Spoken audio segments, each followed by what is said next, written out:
you will never be able, especially in the Xunzian sense, you will never be able to realize yourself. And the character for practice is very good. It's like the bird, the young bird tries to learn how to fly. It's maybe all animals will have to learn, but human beings learn self-consciously, and that self-consciousness is not simply isolated individual who's involved in learning. It is learning by observing all the other people doing the same. And that observing is not simply observing the situation disinterestedly. You know the difference between uninterested and disinterested, right? Disinterested, if you do scientific experiment or you study economics and so forth, you have to be disinterested. If you become personally involved, you're in trouble. You'll never be able to have the distance of understanding what the situation really is. But in this particular kind, you cannot be disinterested because you cannot separate.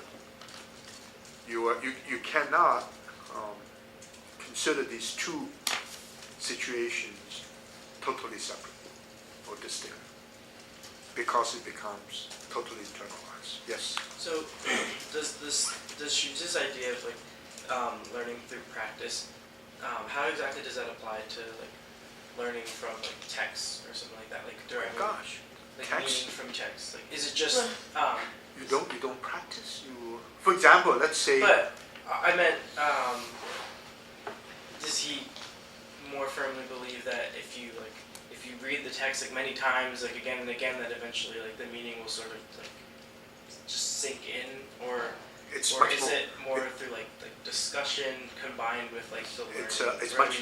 You're absolutely right. Much more complicated than an isolated act of trying to acquire some meaning from the text. Text is general.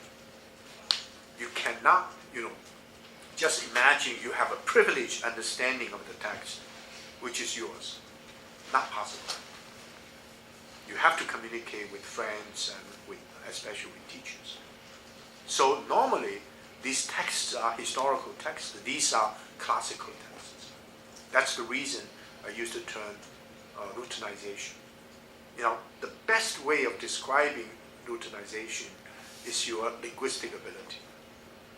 Just imagine how you learn how to speak, how to write, how to express yourself, how to write elegantly, and how to routinization is absolutely critical. Even some of the very simple acts requires practice. Now, normally we consider practice of doing something. For example, I practice for 8 hours so I can become a good musician. But just imagine the instrument you use for developing a skill turns out to be yourself. You're not learning an instrument. You're learning to be human. And so when you read, when you walk, when you do that, you're self-consciously trying to perfect it, or at least to improve it. If you don't know how to walk, you're not able to run well.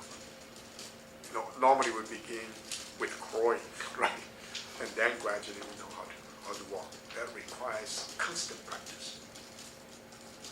Now we know if you don't practice, if you don't use your brain, there's a great capacity of your brain power is never been used.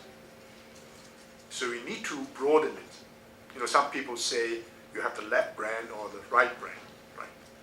And in other words, some people are very good. And now, of course, we have even the notion about multiple intelligences. Some people are very good in terms of spatial idea. These people can become good architects. And some people will be able to run, become athletic. And some people become writers. But for a human being, all these humanistic qualities, that's the reason why I have the core curriculum. Even if you are not very well, seasoned or well endowed with mathematical ability, you still need to know something about it. So this kind of, you have to discover yourself. What is the particular talent you have? You know, for mathematicians, we know if you're not able to do it by 20, you know, you're not able to do it. That's true with musical talent.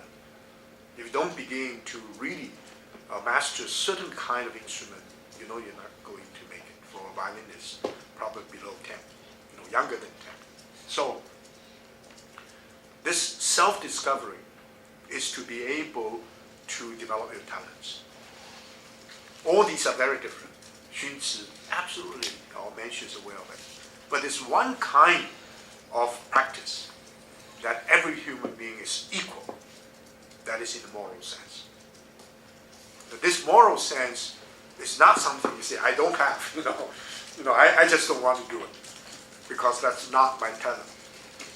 And this is totally unallowable. If you try to improve yourself morally, this is the reason for encouraging learning from Xunzi. And the acquisition of values, basically moral values, is not an option. It is required. In other words, to be friendly to people in general. And that kind of friendliness is linked to idea of civility. And that's applied to every human being. I say, I don't have that talent. You know, there are some people who are socially very awkward. But that is nothing to do with your moral quality. I'm shy. Shy and not shy, this is genetically determined. Just like whether your digestive system can handle milk. Some culture like Chinese, milk sometimes they're not able to do much. You have the ability to have, to have capacity for alcoholic beverage. Native Americans normally they like to drink, but their ability to handle even beer turn out to be not very good. These are genetically determined, but has nothing to do with your cultivation of the person as moral being. And so this is totally generalizable. And so all the qualities of in terms of talents are